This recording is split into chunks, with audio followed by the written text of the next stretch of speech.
শিকলবাহায় পানিবন্দী মানুষের পাশে দাঁড়ালেন পথশিশু অধিকার ফাউন্ডেশন কর্ণফুলী উপজেলা শাখা।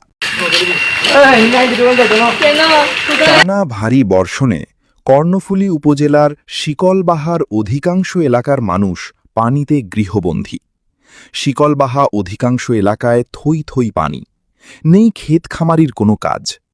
কর্মহীন হয়ে পড়া শিকলবাহাবাসীর পাশে দাঁড়ালেন পথশিশু অধিকার ফাউন্ডেশন বাংলাদেশ এর কর্ণফুলী উপজেলা কমিটি।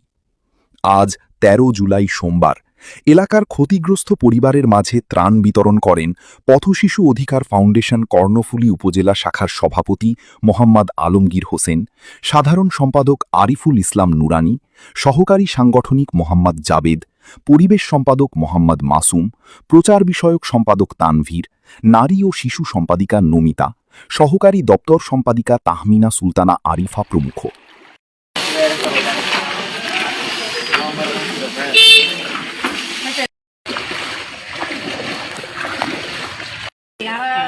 মুড়ি দে তো